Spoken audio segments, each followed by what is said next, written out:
మనం మీ చిన్నప్పుడు సమ్మర్ వెకేషన్కి అమ్మమ్మ వాళ్ళ ఇంటికి వెళ్తూ ఉండేవాడు కదా, అవి ఏమైనా గుర్తున్నాయా? అమ్మమ్మ తాతగారితో గడిపినవి, అక్కడ చేసిన అల్లరి పనులు, తాతగారితో తిరిగినవి అవి ఏమైనా గుర్తున్నాయా నీకు? బాగా గుర్తున్నాయి. ఎగ్జాంపుల్ ఏమైనా చెప్పు. బాగా గుర్తున్నది పద్యాలు నేర్పించడం ఒకటి గుర్తుంది. 3 years ఏజ్లో నీకు వెంకటేశ్వర సుప్రభాతంలోది ఆ ఈశాన్యం శ్లోకం నేర్పించారు. అది వచ్చిన వాళ్ళందరి దగ్గర కూడా మా మనవడు చెప్తాడు వినండి అని చెప్పి చెప్పించారు. అది ఒకటి బాగా గుర్తుంది నాకు. అవి నీకు తెలియనప్పుడు అది నీకు కొంచెం జ్ఞానం తెలిసిన దగ్గర నుంచి గడిపినవి అవి నువ్వు చెప్పాలి. అంటే అలా బిట్స్ అండ్ పీసెస్ లాగా అలా గుర్తున్నాయి. అదే ఫస్ట్ నుయ్య దగ్గర ఎప్పుడో ఒకసారి అవన్నీ పేర్చి ఇలా తగలబెడుతూ చేయి కాల్చుకోవడం, అది అది బాగా చిన్నప్పుడే బాగా చిన్నప్పుడే అది 3-4 years ఏజ్. ఇంకా తర్వాత కొంచెం తెలిసిన తర్వాత అంటే సమ్మర్ హాలిడేస్కి అప్పుడు కొత్తగూడెంలో ఉండేవాళ్ళం. కొత్తగూడెం నుంచి కారులో సమ్మర్ హాలిడేస్కి వచ్చి ఉండడం, అక్కడ మొత్తం చాలా రోజులు గడిపాం. సమ్మర్ హాలిడేస్ అంతా అక్కడ 1 month అక్కడ గడపడం, అవి బాగా గుర్తున్నాయి. ఇంట్లో అక్కడ ఉండడం, పాతిల్లు పడిపోతూ ఉండేది, పక్కకి కూలిపోయే స్థితిలో ఉండేది. కొన్ని ఒక రూమ్ అయితే ఆల్మోస్ట్ కూలిపోయింది, మిగతా కూడా ఇంకంతే అన్ని ఇలా పెచ్చులు ఇలా వచ్చేస్తూ అలా. నుయ్యలో నీళ్లు తోడుకోవడం, కొత్తగా ఉండేవాళ్ళు. ఆ టైంలో అవన్నీ చాలా ఎంజాయ్ చేసేవాడు. చూడలేదు కదా అన్ని చోట్ల మనకి ట్యాప్స్, అక్కడ నూతిలోంచి నీళ్లు తీయడం, అందుకే నేనే తోడుతాను నీళ్లు తోడుకోవడం. మళ్ళీ స్నానానికి వేరే గది, స్నానం గది అందుకనే అదంతా చాలా కొత్తగా అది ఉండేది. అలాగే చెట్లు, తాతగారు చిన్న చిన్న మొక్కలు అవి నాటించేవారు, కొబ్బరి చెట్లు నాటించేవారు. అవి కూడా మేము చిన్నప్పుడు నాటితే మేబీ ఇల్లు తీసే టైంలో మేబీ పెద్ద చెట్టు అయినట్టుంది అనుకుంటున్నాను. అలాగా బోల్డ్ మొక్కలు నాటించేవారు, అవి కూడా బాగా గుర్తు. అదే ఇప్పుడు ఈ రోజుల్లో ఫార్మ్ హౌస్ అవి అని చెప్పి స్పెషల్గా వెళ్ళి ఫార్మింగ్ అది నేర్చుకుంటున్నారు. కానీ ఏమీ లేకుండా ఆ రోజుల్లో మీకు ఒక ఆటలాడుకుంటున్నట్టుగానే ఉండేది. మొత్తం మట్టి అదే తవ్వడం, వాటికి నీళ్లు పోయడం అంతా చేసిన తర్వాత అప్పుడు గింజలు ఒక్కొక్క దాంట్లో 2 గింజలు పెట్టండి అని చెప్పించి పెట్టించేవారు. ఇంకా టిప్స్ కూడా ఎలా చేయాలి, దానికి ఎలా నీళ్లు పోయాలి, ఎలా చేస్తే మొక్క పెరుగుతుంది, అవన్నీ తెలియకుండానే నేర్చుకున్నాం. రోజు వెళ్ళి మొక్క పైకి వచ్చిందా లేదా చూస్తూ ఉండడం, అవన్నీ చాలా థ్రిల్లింగ్గా అనిపించేవి అప్పట్లో. తర్వాత మొక్క వచ్చిన తర్వాత తాతగారికి వెళ్ళి చెప్పడం, మొక్క వచ్చింది ఇది. అవును, రోజు వెళ్ళి చూడడం, అది ఏమైనా వచ్చిందా లేదా, లేకపోతే ఎప్పుడు వస్తుంది. తాతగారిని పీకేసేవారు, ఇంకా రావట్లేదు ఏమిటి మొక్క. అలాగే అక్కడ అన్ని చుట్టుపక్కన ఎండిపోయిన ఆకులు ఇవన్నీ ఏరుకుని వచ్చి ఇవన్నీ ఒక పోగు కింద చేసి మంట పెట్టడం, దోమలు రాకుండా అదొక యాక్టివిటీ.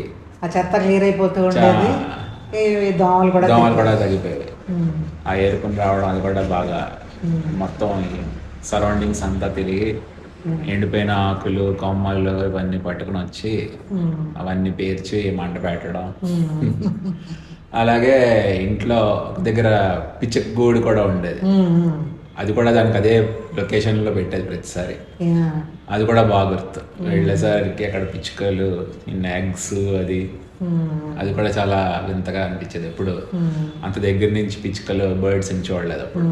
వాటితో ఆడుకోవడం, వాటిని మళ్ళీ జాగ్రత్తగా చూడడం, మళ్ళీ ఆ పిచ్చుక గూడు అది పడిపోకుండా మళ్ళీ మేము కూడా కొంత సపోర్ట్గా దాన్ని నిలబెట్టడం. అదే కాకులు కూడా ఎక్కువ ఉండేవి కదా, కాకులు, పిల్లులు కూడా 2-3 రెగ్యులర్గా వచ్చేవి. మన ఆల్మోస్ట్ అన్అఫీషియల్గా పెంచుకుంటున్నట్టే. కాకులకేమో తింటున్న వాటిలోంచి దానికి కూడా ఫుడ్ వేయడం, ఒక కాకి కోసం వేస్తే ఒక 10 కాకులు వస్తూ ఉండడం అక్కడికి, అవన్నీ కూడా ఒక ఆటలాగా ఉండేవి. అలాగే రోడ్డు మీద వీధిలో ఐస్ క్రీమ్ బళ్ళు వచ్చేవి. అది కాకుండా అది దాన్ని ఏమంటారు, పీచు మిఠాయి. పీచ్ మిఠాయి, అది కూడా చాలా వాడు ఇలా బెల్ కొట్టుకుంటూ వెళ్ళేవాడు. అది కూడా చాలా ఇంట్రెస్టింగ్గా ఉండదు ఆ టైంలో. పీచ్ మిఠాయి వస్తుందంటే అక్కడ ఆ బెల్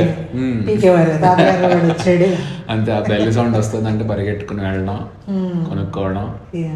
అదొకసారి వచ్చేది ఐస్ క్రీమ్ బండి, పుల్ ఐస్. అది కూడా చాలా ఎంజాయ్ చేసేవాడు. ఎక్సైటింగ్, ఇవన్నీ ఎప్పుడు వస్తాయో రోడ్డు మీదకి అని ఒక రోజులు ఎదురు చూస్తూ ఉండడం.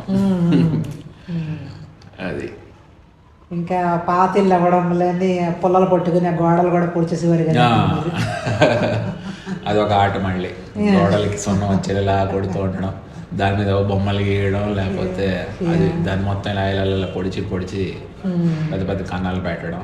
అప్పుడు తాతగారు ఏదో అనేవారు మమ్మల్ని, ఆ గోడలు పొడి చేస్తూ ఉంటే. ఇంకా ఇల్లు తీసేసి అపార్ట్మెంట్ కట్టాల్సి వచ్చేటప్పుడు వేరే వాళ్ళు అవసరం లేదు, మా మనవాళ్ళే మొత్తం చేసేస్తారని అనేవారు. అది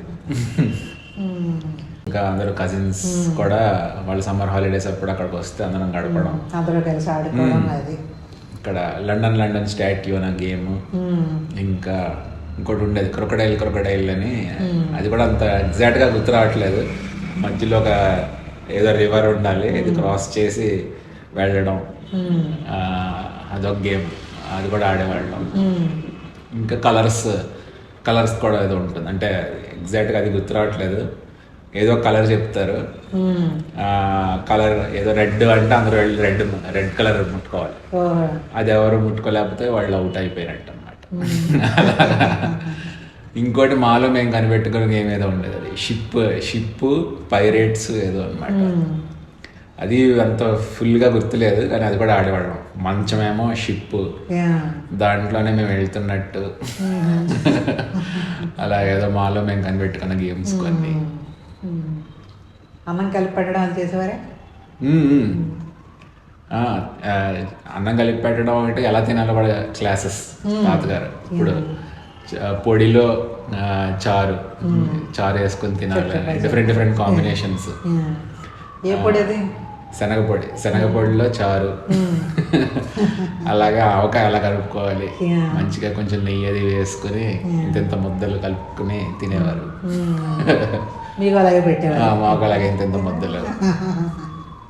అందుకని ఫుడ్ తినడం కూడా క్లాసెస్ అయ్యావు మంచిగా, ఎలా తినాలి, ఎలా తింటే బాగుంటుంది, కాంబినేషన్స్ ఏంటి, నీట్గా తినడం, పడిపోకుండా ఎలా తినాలి అది కూడా చెప్పేవారు. అవన్నీ కూడా తెలియకుండా ఏదో స్పెషల్గా నేర్పించడం కాకుండా మీకు ఆడుతూ పాడుతున్నట్టుగానే వచ్చేవి కూడా. అంతా ఒక ఫ్రెండ్లీ దీంట్లో మామూలు ఇద్దరు ఫ్రెండ్స్ మాట్లాడుకుంటున్నట్టే ఉండేవి, అందులోనే తెలియకుండేవన్నీ చెప్పడం. ఇప్పుడు ఆలోచిస్తూ ఉంటే అవన్నీ చెప్పారు, ఇవన్నీ చెప్పి ఇప్పుడు అర్థమవుతుంది, కానీ అప్పుడు ఏమీ తెలియదు, మామూలుగా ఏదో చెప్తున్నారు చేస్తున్నాం అంతే. అప్పుడు అంతే. అది ఇంట్రెస్టింగ్గా చెప్పడం వల్ల మాకు కూడా నచ్చేది, ఫాలో అవ్వాలనిపించేలాగా చెప్పారు. అలా ఇప్పుడు స్ట్రాంగ్గా ఫండమెంటల్స్ అలా పడిపోయి అప్పట్లో. అదే ఇప్పటికే ఆ నీట్గా తినడం అవి అన్నీ ఇప్పటికే అలా అలవాటు అయిపోయాయి. ఇంకా బయటికి తీసుకెళ్ళేవారు ఎప్పుడైనా? బయటికి అప్పట్లో క్రికెట్ ఆడుకోవడం అది ఇంట్రెస్ట్ ఉండేది. క్రికెట్ బాల్ కొనడానికి వెళ్ళేవాళ్ళం. కిరాణా షాప్ ఉండేది అక్కడ, లలితా నగర్లో కిరాణా షాప్. అక్కడికి వెళ్ళడం, వాళ్ళతో మాట్లాడుతూ ఉండేవారు. వాళ్ళు ఎప్పటి నుంచో కొంటూ ఉంటారు కాబట్టి వాళ్ళు తెలిసిన వాళ్ళనే మామూలు ఏదో చుట్టాలనే మాట్లాడుతూ ఉండేవాళ్ళు. ఇక స్పెషల్గా నన్ను చూపించి, ఇక మా మనవాడు వచ్చాడు ఇలా కావాలి అని చెప్పి వాళ్ళేమో తెలిసిన వాళ్ళు కాబట్టి ఇలా బోల్డ్ వెరైటీస్ అన్ని చూపించేవాళ్ళు. అందులోంచి ఒకటి తీసుకుని దాన్ని మళ్ళీ బాగా పనిచేస్తుందా లేదా ఇలా కొట్టి చూడడం అన్ని చేసి తీసుకునేవాళ్ళు. అలాగే చాక్లెట్లు కూడా ఏవో అడిగేవారు కదా అక్కడ. చాక్లెట్స్ కూడా తాతగారికి తెలిసేవి కదా, తెలిసేది కాదు. అప్పుడు క్యాడ్బరీ అవి కొత్తగా వచ్చాయి కదా, క్యాడ్బరీ చాక్లెట్లు అవి అడిగేవారు. ఈ పేర్లు ఏవో అడుగుతున్నారు మా మనవాళ్ళు, తెలియదు నాకు అనేవాళ్ళు. అమ్మమ్మ ఎలా ఉండేది? అమ్మమ్మ గురించి అందరికీ ఒకటే ఆలోచన ఉంటుంది, ఎప్పుడు వండడం, పని చేసుకోవడం, వండడం, పెట్టడం. కబుర్లు చెప్పడం అది కొంచెం తక్కువ.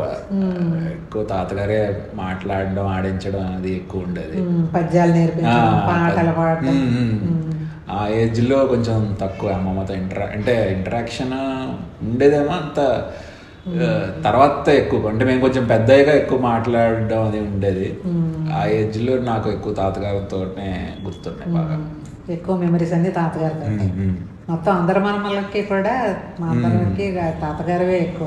అవును, మంచిగా జోక్స్ చేస్తూ మాట్లాడడం, ఏదో ఒకటి హ్యూమరస్గా ఎలా మాట్లాడాలి అన్నది కూడా తాతగారి దగ్గర నుంచే తెలిసింది. అవును, ఇంట్రెస్టింగ్గా మాట్లాడడం, అందరితోటి ఫ్రెండ్లీగా ఉండడం. అసలు విసుగులు చికాకులు అన్నవి ఎప్పుడు చూడలేదు. ఇప్పుడు ఎలా ఉన్నా సరే నవ్వుతూ మాట్లాడడమే గుర్తు. ఏదో ఒక స్టోరీలు కూడా మామూలుగా ఎవరినైనా పెద్దవాళ్ళని అడిగితే ఏవో పాత స్టోరీలు అంటే ఏదో పుస్తకంలో చదివినవి అలాంటి అవి చిన్నపిల్లలకి అంత ఎక్కువ. తాతగారు అయితే ఏదో కల్పించుకుని అప్పటికి ఏదో ఒక స్టోరీ తయారు చేసేసి ఇలా ఏదో చెప్తూ ఉండేవాళ్ళు. ఆ స్టోరీ జోక్స్, సర్దార్జీ జోక్స్ చాలా జోక్స్ తాతగారి దగ్గర నేర్చుకున్నాను. గుర్తుంది జోక్ ఏమన్నా? సర్దార్జీ జోక్ అంటే గుర్తున్నాయి బాగానే. వాడెవడో ఒకడు వెళ్తూ ట్రైన్లోనే అనుకుంటా వెళ్తూ ఉంటాడు. బాంబే వెళ్ళాలి, బాంబే అనుకుంటూ అంటే వాడు చిరాకు వచ్చి ఆ టీసీకి ఫస్ట్ బీ సైలెంట్ అంటే అనేసరికి బీ చెప్పకూడదేమో అని చెప్పి వాడు ఆంబే అంటూ ఉంటాడు. గుర్తుంది ఇంకా అన్నది. తర్వాత మధ్యలో పడుకొని మీ ఇద్దరిని అటు ఇటు పడుకోబెట్టుకొని కథలు చెప్పడం. కథలు అన్నీ సొంతంగా ఏవో ఒకటి చెప్తూ ఉండేవాళ్ళు. ఇంట్రెస్టింగ్గా కూడా ఉండేవేవో ఏజ్లో. వాడేమో తమ్ముడు కుమ్మేసేవాడు, రాత్రి తెల్లవాళ్ళు నిద్ర లేదురా నీతోటి అనేవాడు. రెడీ అవ్వడం నీట్గా బాగా ఒక ½ an hour స్పెండ్ చేసేవాళ్ళు రెడీ అవ్వడానికి. నీట్గా మొత్తం అన్నీ ఐరన్ చేసినట్టుగానే, ఐరన్ చెయ్యకపోయినా ఎప్పుడు ఐరన్ చేసినట్టుగానే బట్టలు మడత పెట్టుకుని ఉండేవి. అవి ఇలా వేసుకోవడం, మంచిగా ఇలా బొట్టు పెట్టుకోవడం, ఇలా బొట్టు ఇలా వీపూది అని పెట్టుకుని మంచిగా ఇలా తల దూకుని ఎప్పుడు ఏ టైంలో చూసినా అలాగే ఉండేవాళ్ళు మ్యాక్సిమం. ఎప్పుడో దేవుడు ఏవో చదువుతూ శ్లోకాలు లేకపోతే పాటలు చదువుతూ పెద్ద గొంతుకుతోటి భక్తి పాటలు, అలాగే సినిమా పాటలు కూడా.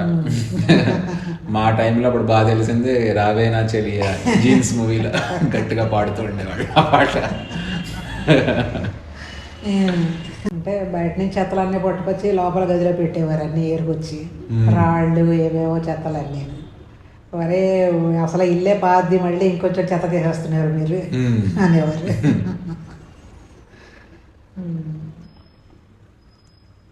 పైన మేడ మీదకి వెళ్ళి ఆడుకోవడం. మేడ మీద అదొకటి బాగుండేది. మేడ చాలా విశాలంగా ఉండేది.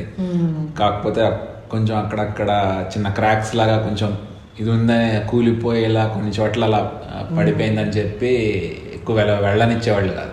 కానీ మాకేమో పైకి ఎక్కి ఇప్పుడు వెళ్ళనివ్వకపోతుంటే ఇంకా పైకి ఎక్కి చూడాలి ఏముందో అని అనిపిస్తూ ఉండేది. అయినా అప్పుడప్పుడు 1-2 సార్లు పైన కూడా పడుకున్నట్టు ఉన్నాం మేడ మీద. అది కూడా చాలా బాగుండేది. ఆ మేడ చుట్టూ చెట్లు మంచి చాలా బాగుండేది. రాత్రి చల్లగా చెట్లు అవి. అక్కడ ఏసీ అది లేకపోయినా వేడి అది అనిపించేది కాదు. అవును, ఆ ఏరియా అప్పుడు చాలా పాపులేషన్ కూడా కొంచెం తక్కువ. చాలా బాగుండేది. 100 years ఓల్డ్ ఇల్లు మరి. ఇంకా మీ వరకు కూడా వచ్చిందంటే మరి చాలా గ్రేట్ అది. మీ అందరూ కూడా అందులో గడపగలిగారు ఆ ఇంట్లో. తాతగారి దగ్గరికి ఎవరో ఒకళ్ళు వస్తూ ఉండేవారు భక్తులు. ఇంట్లో ఎప్పుడు ఎవరో ఒకళ్ళు వస్తూ ఉండేవాళ్ళు. కన్సల్టేషన్ లాగా జాతకాలు ఏదైనా వాళ్ళకి ఏమైనా సమస్యలు ఉన్నా డిస్కస్ చేయడానికి ఒక సజెషన్ కానీ ఏదైనా ఒక గైడెన్స్, సజెషన్ ఆర్ గైడెన్స్ కోసం కూడా వస్తూ ఉండేవాళ్ళు. ఆ రకంగా ఎవరో ఒకళ్ళు ఆల్మోస్ట్ రోజు ఎవరో ఒకళ్ళు ఉంటూనే ఉండేవారు. ఎప్పుడు బిజీగానే ఉండేవాళ్ళు. ఎవరైనా వస్తే మాకు బోర్ కొట్టేది. ఆ 1 hour తాతగారు బిజీగా ఉండేవాళ్ళు కాబట్టి మాకేం చేయాలో మా టైం వాళ్ళు తీసేసుకుంటున్నట్టు కనిపిస్తుంది అప్పుడప్పుడు. వాళ్ళతోనేమో కొంచెం మొహమాటం మాట్లాడడానికి. ఆ, అందుకనే వేరే రూమ్లో ఉండి ఆడుకుంటూ ఉండేవాళ్ళం. అది ఎప్పుడు అయిపోతుందో ఎప్పుడు వస్తారా అని మళ్ళీ వెయిట్ చేస్తూ ఉండేవాళ్ళం. వాళ్ళు వచ్చినప్పుడే ఈ పాటలు అవి మీ చేత కూడా వాళ్ళ దగ్గర పాడించారు. మా మనవడు ఇప్పుడు ఈశాన్ అని చెప్తాడు అని చెప్పి నీకేమో సిగ్గుపడేవాడివి, ఆ కట్టెన వెనగదిరికి వెళ్ళిపోయి చెప్పేవాడివి.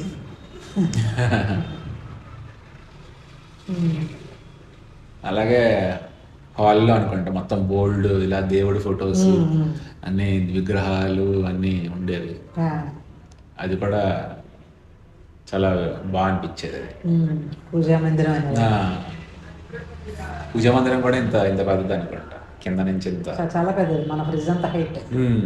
అదే అంత అందులో ఇలా మళ్ళీ ఏదో స్టెప్స్ అవన్నీ చాలా బొమ్మలు అవన్నీ వేరే వేరే విగ్రహాలు, అంటే ఆల్మోస్ట్ అన్ని దేవుళ్ళు ఉండేవాళ్ళు ఇంట్లో. లేని దేవుడు అంటూ లేడేమో ఇంకా. ఎలా గడపాలి, ఎలా లైఫ్ లీడ్ చేయాలి, ఇవన్నీ కూడా తాతగారి దగ్గర నుంచి చాలా విషయాలు నేర్చుకున్నారు. ఒక లెసన్ చెప్పినట్టుగా కాకుండా తాతగారు ఆచరించినదే మీరు చూసి నేర్చుకున్నారు. అవును, ఇలా చెప్పి ఇలా చెయ్యాలి అని కాకుండా జస్ట్ ఆయన లీడ్ చేసిన లైఫ్ నుంచే నేర్చుకోవచ్చు అన్నట్టుగా ఉండేది.